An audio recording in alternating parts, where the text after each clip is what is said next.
তরুণ tax পেশাদারদের জন্য input tax credit ITC বোঝা।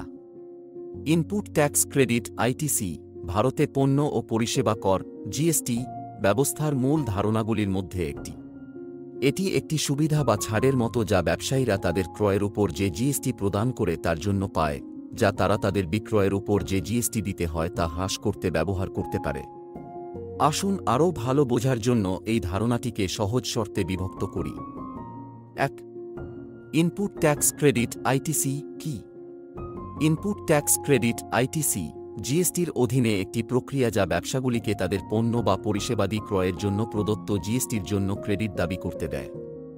সহজ কথায়, এটি আপনার ব্যবসায়ের জন্য কিছু কেনার সময় আপনি যে ট্যাক্স দিয়েছিলেন তা ফেরত পাওয়ার মতো। 2. কিভাবে ইনপুট ট্যাক্স ক্রেডিট কাজ করে? ধরা যাক আপনি একটি ছোট দোকান চালালেন এবং আপনি একজন পাইকারি বিক্রেতার কাছ থেকে 1,000 টাকার পণ্য কিনেছেন। আপনি যখন এই পণ্যগুলি কিনবেন তখন আপনি তাদের উপরও জিএসটি প্রদান করেন, ধরা যাক 1,800। সুতরাং আপনি যে পরিমাণ অর্থ প্রদান করেন তা হল 1,000,001,800,000। এখন আপনি যখন আপনার গ্রাহকদের কাছে এই পণ্যগুলি বিক্রি করেন তখন আপনি তাদের বিক্রয় মূল্যের উপর জিএসটি চার্জ করেন। ধরা যাক আপনি 1,5,000 এ পণ্য বিক্রি করলেন এবং 1,800 জিএসটি চার্জ করলেন, যা 2,700। সুতরাং তোমার গ্রাহক মোট যে পরিমাণ অর্থ প্রদান করে তা হল 1,5,000,2,700,001,700। এখানেই ইনপুট ট্যাক্স ক্রেডিট কার্যকর হয়।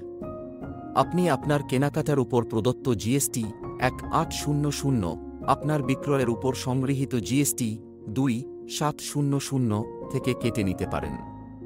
সুতরাং আপনার নেট জিএসটি দায় হল 2,700, 1,800,900। এর অর্থ আপনাকে পুরো 2,700 এর পরিবর্তে সরকারকে কেবল 900 দিতে হবে। 3. ইনপুট ট্যাক্স ক্রেডিট দাবি করার শর্তাবলী। যদিও আইটিসি ব্যবসার জন্য উপকারী, তবে এটি দাবি করার জন্য কিছু শর্ত পূরণ করতে হবে। যে পণ্য বা পরিষেবাগুলিতে আইটিসি দাবি করা হয় তা অবশ্যই ব্যবসায়িক উদ্দেশ্যে ব্যবহার করতে হবে। আপনি যদি ব্যক্তিগত ব্যবহারের জন্য বা আপনার ব্যবসায়ের সাথে সম্পর্কিত নয় এমন ক্রিয়াকলাপের জন্য কিছু কিনে থাকেন তবে আপনি এটিতে আইটিসি দাবি করতে পারবেন না। আপনি যে সরবরাহকারীর কাছ থেকে পণ্য বা পরিষেবা কিনছেন তাকে অবশ্যই জিএসটির অধীনে নিবন্ধিত হতে হবে। আপনি যদি অনিবন্ধিত সরবরাহকারীদের কাছ থেকে বা আইটিসির জন্য যোগ্য নয় এমন ব্যবসা থেকে কিনে থাকেন তবে আপনি আইটিসি দাবি করতে পারবেন না। আইটিসির জন্য আপনার দাবির সমর্থনে আপনার অবশ্যই যথাযথ ডকুমেন্টেশন থাকতে হবে। এর মধ্যে চালান, বিল এবং অন্যান্য প্রাসঙ্গিক নথি রয়েছে যা আপনার ক্রয়ের উপর প্রদত্ত জিএসটি দেখায়। 4. অবরুদ্ধ ক্রেডিট। যদিও ক্রয়ের উপর প্রদত্ত বেশিরভাগ জিএসটি আইটিসির জন্য যোগ্য, তবে এমন কিছু ক্ষেত্রে রয়েছে যেখানে আইটিসি দাবি করা যায় না। এগুলিকে অবরুদ্ধ ক্রেডিট বলা হয় এবং এতে আইটেমগুলি অন্তর্ভুক্ত থাকে: মোটরযান এবং অন্যান্য যানবাহন, নির্দিষ্ট ব্যবসা ব্যতীত, খাদ্য ও পানীয়, বহিরঙ্গন ক্যাটারিং, সৌন্দর্য চিকিৎসা, স্বাস্থ্য পরিষেবা ইত্যাদি।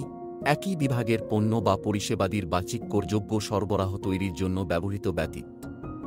একটি ক্লাবের সদস্যতা, স্বাস্থ্য ও ফিটনেস সেন্টার, ভাড়ায় ক্যাব, জীবন বীমা, স্বাস্থ্য বীমা ইত্যাদি। কোনো ভুল দাবি এড়াতে ব্যবসায়ের পক্ষে এই অবরুদ্ধ ক্রেডিটগুলি সম্পর্কে সচেতন হওয়া গুরুত্বপূর্ণ। 5. আইটিসির ক্রস ইউটিলাইজেশন। আইটিসির অন্যতম সুবিধা হল এটি জিএসটির আওতায় বিভিন্ন ধরনের করের ক্ষেত্রে ব্যবহার করা যেতে পারে।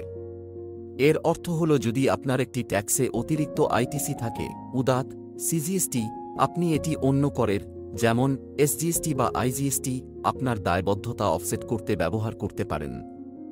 এটি কর প্রদানের অনুকূলকরণ এবং সামগ্রিক করের বোঝা হ্রাস করতে সহায়তা করে। 6. আইটিসি দাবি করার সময়সীমা। ব্যবসায়ীদের আইটিসি দাবি করার সময়সীমা সম্পর্কে সচেতন হওয়া দরকার। সাধারণত একটি নির্দিষ্ট কর সময়ের জন্য আইটিসি আর্থিক বছরের শেষের পরে সেপ্টেম্বর মাসের জন্য জিএসটি রিটার্ন দাখিলের নির্ধারিত তারিখ পর্যন্ত দাবি করা যেতে পারে, যার সাথে এই জাতীয় চালান বা ডেবিট নোট সম্পর্কিত, বা প্রাসঙ্গিক বার্ষিক রিটার্ন দাখিলের তারিখ, যেটি আগে হয়। 7. উপসংহার। Input tax credit ITC GST সিস্টেমের একটি গুরুত্বপূর্ণ দিক যা ব্যবসাগুলিকে তাদের ক্রয়ের উপর প্রদত্ত জিএসটির জন্য ক্রেডিট দাবি করতে দেয়। এটি ব্যবসায়ের উপর করের বোঝা হ্রাস করতে সহায়তা করে এবং সরবরাহ শৃঙ্খল জুড়ে ঋণের বিরামবিহীন প্রবাহকে উৎসাহ দেয়। আইটিসির শর্তাবলী, ডকুমেন্টেশনের প্রয়োজনীয়তা এবং সীমাবদ্ধতাগুলি বোঝা তরুণ কর পেশাদারদের জন্য তাদের ট্যাক্স পেমেন্টগুলি অনুকূল করতে এবং জিএসটি আইনগুলির সাথে সম্মতি নিশ্চিত করতে ব্যবসায়গুলিকে সহায়তা করার জন্য অপরিহার্য। ট্যাক্সের কাজ শিখতে চাইলে এখনই চ্যানেল লাইক, শেয়ার, সাবস্ক্রাইব করুন, ফলো করুন অথবা ভিডিওর নিচে দেওয়া লিঙ্কে যোগাযোগ করুন।